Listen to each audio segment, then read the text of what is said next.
Good morning students, कैसे हैं आप सभी? ठीक ही होंगे। ठीक है, तो देखो हमने प्रीवियस क्लास में जो पढ़ा था वो आप सबने रिवाइज तो कर ही लिया होगा। ठीक है, आज हमको क्या करना था, क्वेश्चंस एक्सरसाइज करनी है। तो मैंने ये 2 क्वेश्चन नोट डाउन किए हुए हैं एक्सरसाइज के। ठीक है, इन्हें हम देखते हैं इन क्वेश्चंस को और फिर फर्दर क्वेश्चन देखेंगे। ठीक है, तो स्टार्ट करते हैं हम क्वेश्चन नंबर 1 से।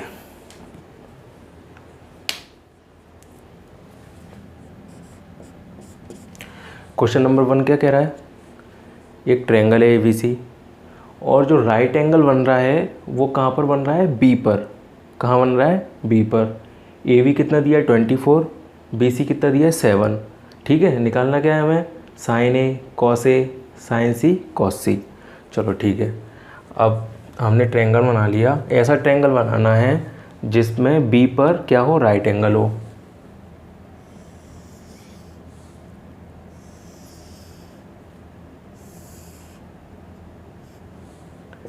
ए बी सी, बी पर राइट एंगल है। अब देखो ए बी की जो उन्होंने लेंथ दी है कितनी दी है 24, बी सी की क्या दी है 7 दी है। तो इसको हम थोड़ा छोटा बना लेते हैं, 24 बड़ा होगा 7 छोटा होगा।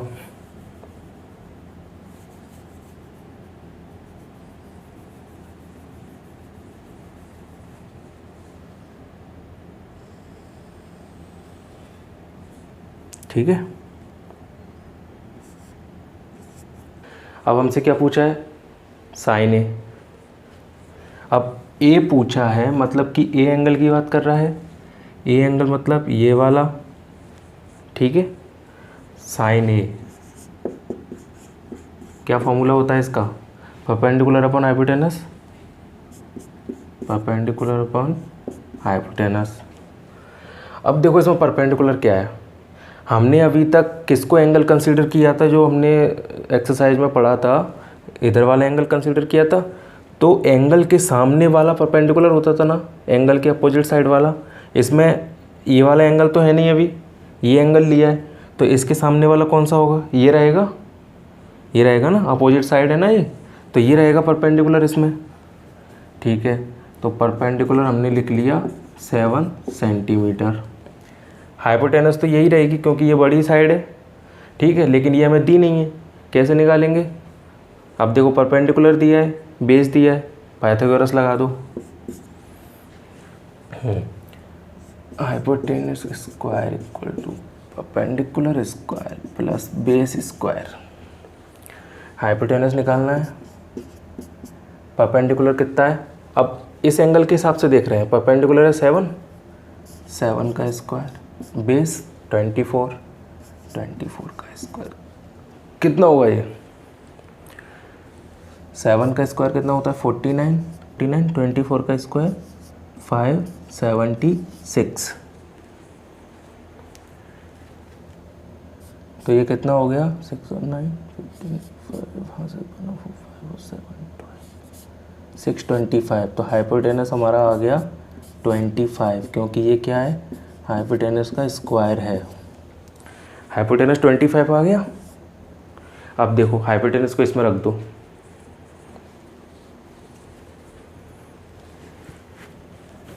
अब हाइपोटेनस हम ऊपर लिख लेते हैं, कितना आ गया 25। ठीक है, इसमें रख दिया, साइन ए कितना हो गया 7/25, कॉस ए निकल आएगा, बेस बाय हाइपोटेनस, बेस इसमें 24 है, 24/25।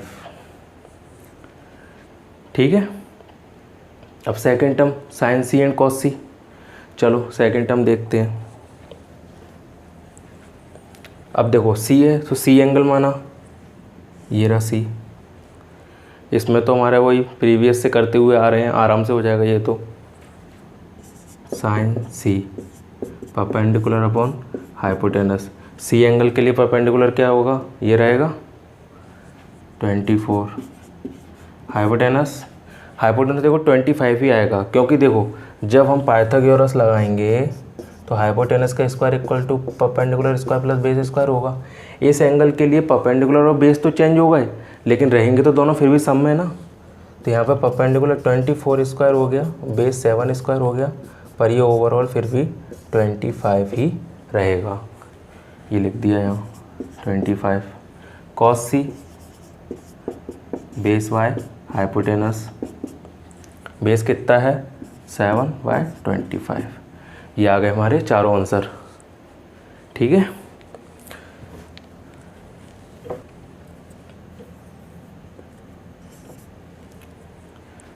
Second question. अब देखो सेकंड क्वेश्चन क्या कह रहा है। सेकंड क्वेश्चन में उन्होंने एक पी क्यू आर ट्रेंगल दिया है। ठीक है, एक साइड दिए 12, जो लॉन्गेस्ट साइड है वो दिए 13। ठीक है, अब हम इसको परपेंडिकुलर नहीं बोलेंगे, इसको बेस नहीं बोलेंगे, क्योंकि यहाँ पे अभी उन्होंने एंगल डिफाइन नहीं किए हैं। ठीक है, लेकिन उन्होंने पूछा क्या है, tan p minus cot R. तो पहले हम इस ट्रेंगल को यहाँ बना लेते हैं।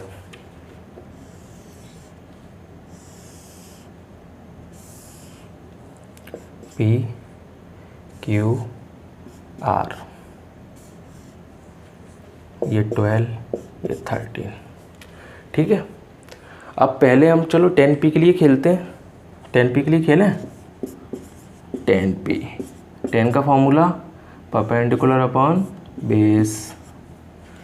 बेस तो इसमें तो हमें पता नहीं अभी क्या है, चलो ठीक है। अब देखो p के लिए खेल रहे हैं तो p पर एंगल मान लिया। अब P पर एंगल माना तो ये सामने वाली साइड क्या हो जाएगी, परपेंडिकुलर हो जाएगी। ये क्या हो जाएगा, बेस हो जाएगा। अब बेस तो हमें पता है 12 है, लेकिन परपेंडिकुलर नहीं पता। क्या लगाएंगे, पाइथागोरस। यहाँ लगा देता हूँ।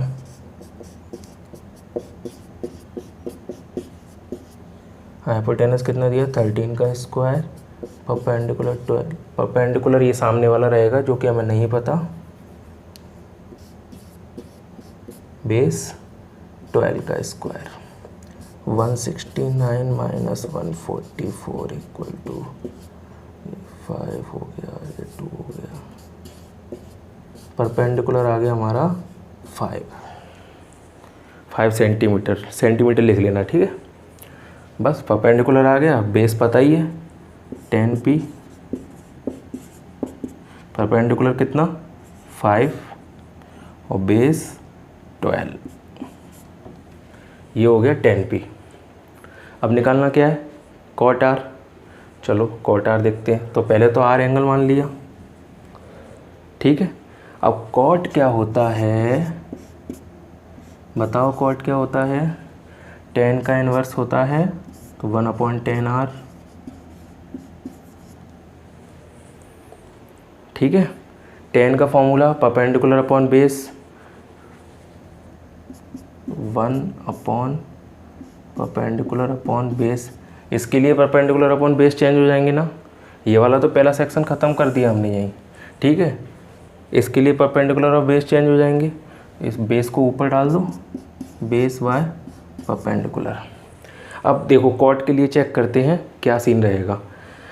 अब आर एंगल है तो इसके सामने वाली साइड क्या रहेगी, परपेंडिकुलर रहेगी, और जिस पर बन रहा है वो क्या रहेगा, बेस रहेगा, ठीक है। तो बेस कितना है, ये साइड हमने निकाल ली थी अभी, कितनी आई थी, 5 आई थी।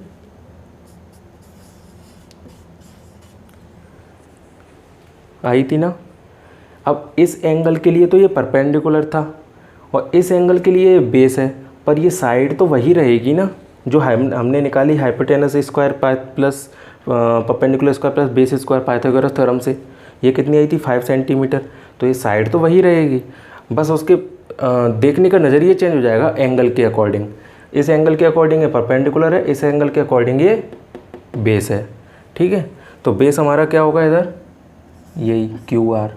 मैं ऐसे लिख देता हूँ, आसानी से समझ आ जाएगा। बेस इस एंगल के लिए बेस क्या है, क्यू आर, परपेंडिकुलर क्या है, पी क्यू। तो क्यू आर कितना होगा, 5 आया था ना, और पी क्यू 12।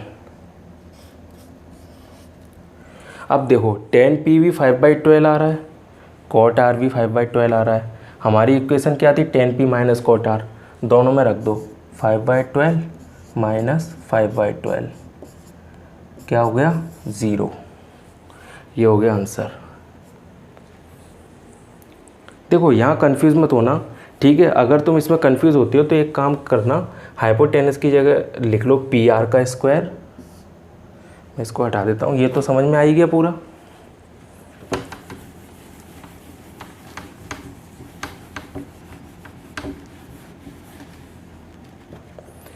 हाइपोटेनस की जगह क्या लिख सकते हैं हम, PR का स्क्वायर, ठीक है। अब हमने परपेंडिकुलर और बेस लिखा है, लेकिन ये प्लस में है, प्लस में है ना, तो कोई सा भी बेस हो सकता है, कोई सा ही परपेंडिकुलर हो सकता है इक्वेशन में, मतलब इक्वेशन में चेंज तो होगा नहीं ना कुछ भी, इस वजह से, ठीक है।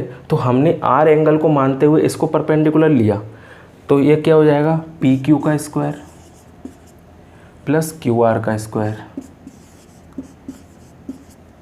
और राइट एंगल ट्रायंगल में वैसे भी पता है ये जो लॉन्ग साइड होती है ये इक्वल में रहती है इधर, स्क्वायर बाकी दोनों के स्क्वायर का सम होता है, ठीक है। ये हमें पता है 30, ये तो फिर बाकी हमने कर ही दिया।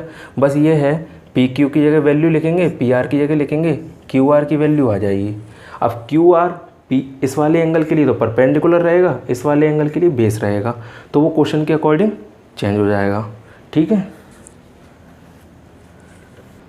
अब देखो बाकी के जो क्वेश्चन है ना वो थोड़े सिंपल हैं, मैं 7th क्वेश्चन करा रहा हूँ, ठीक है। बाकी के क्वेश्चन में अगर प्रॉब्लम आए तो मेरे को कमेंट कर देना, तो मैं बता दूंगा उन्हें भी, ठीक है। अभी हम इसको देखते हैं। हमें क्वेश्चन में cot थीटा दिया है 7/8, ठीक है। एंड हमें ये पूछा हुआ है कि 1 प्लस साइन, ये जो पहला जो है वो पूछा है कि 1 plus sine theta 1 minus sine theta upon 1 plus cos theta 1 minus cos theta को सॉल्व करके क्या वैल्यू आएगी, ठीक है। तो चलो इसे देख लेते हैं।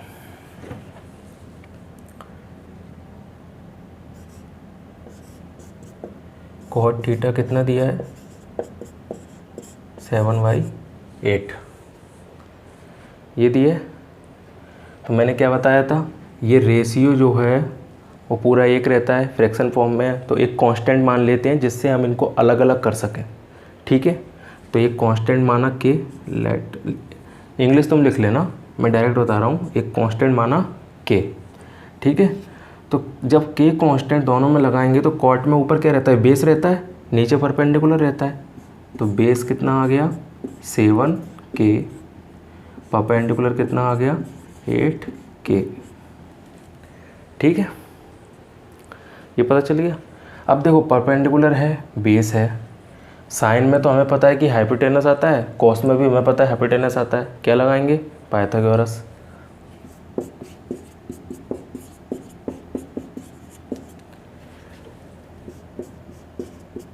परपेंडिकुलर 8K है, इसका स्क्वायर क्या हो जाएगा 64K स्क्वायर, ये बेस 7K, तो इसका स्क्वायर क्या हो जाएगा 49K स्क्वायर।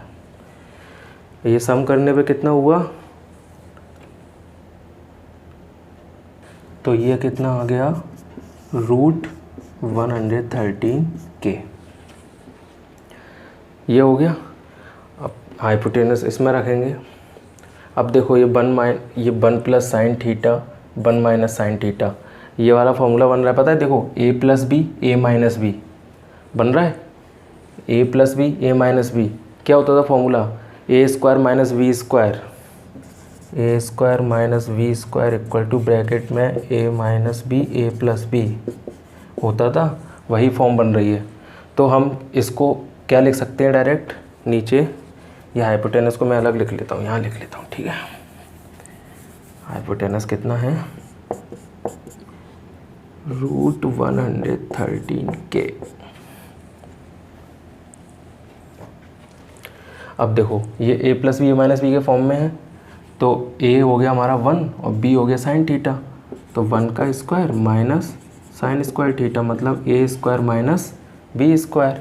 ऐसे ही नीचे है, नीचे क्या है ये 1 प्लस कॉस थीटा और 1 माइनस कॉस थीटा मतलब a plus B A minus B, तो वही 1 square minus cos square theta लिख लिया। अब देखो 1 स्क्वायर तो 1 ही रहेगा, ये हो गया। अब निकाल लेते हैं हम साइन थीटा और कॉस थीटा की वैल्यू, ठीक है, निकाल लेते हैं फिर। तो देखो परपेंडिकुलर, ये मैंने मिटा दिया,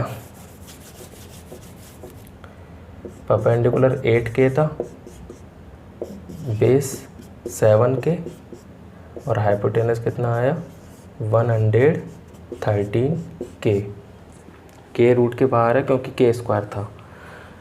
अब देखो 1 माइनस साइन स्क्वायर थीटा है तो परपेंडिकुलर अपॉन हाइपोटेनस के स्क्वायर हो जाएगा क्योंकि स्क्वायर लगा हुआ है। कॉस थीटा में भी 1 माइनस बेस बाय हाइपोटेनस का स्क्वायर। ये हो गया, रख दो। अब क्या है, सिंपल हो गया। परपेंडिकुलर कितना है 8K, हाइपोटेनस कितना है रूट 113K,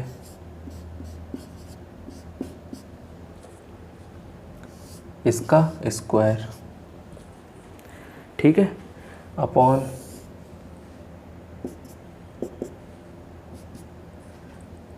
1 माइनस बेस कितना है 7K, हाइपोटेनस रूट 113K, इसका स्क्वायर।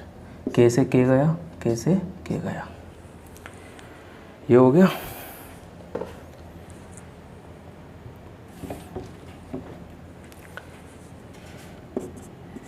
वन माइनस 8 का स्क्वायर कितना होगा 64, और ये तो रूट में है और ये स्क्वायर है तो रूट से स्क्वायर हट जाएगा, ये 113 जैसा तैसा आ जाएगा। 1 माइनस इसमें 7 का स्क्वायर 49 और ये 113। अब कर दो माइनस 30 में 4 का कितना है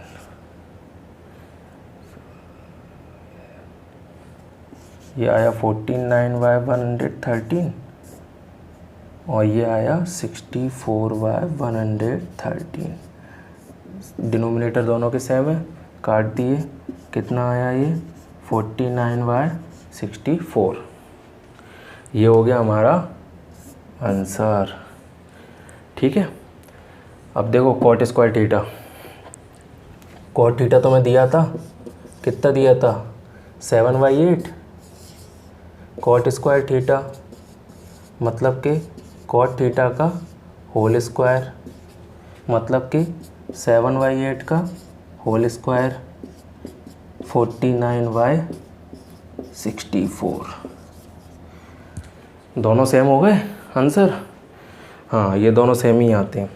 बाद में इनकी एक्सप्रेशन भी बताऊंगा मैं, इनमें डायरेक्ट हम एक्सप्रेशन लगा देंगे ना तो हमें इतना बड़ा करने की ज़रूरत ही नहीं पड़ेगी, वो बाद में आते हैं अपने सिलेबस में, उन्हें बाद में बताऊंगा।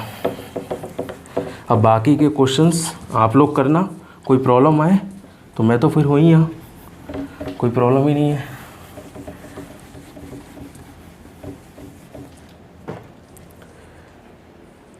ठीक है, मिलते हैं अगली क्लास में। अब 1-2 क्वेश्चंस और देखेंगे अगली क्लास में, फिर हम नेक्स्ट चैप्टर सब चैप्टर स्टार्ट कर देंगे, ठीक है।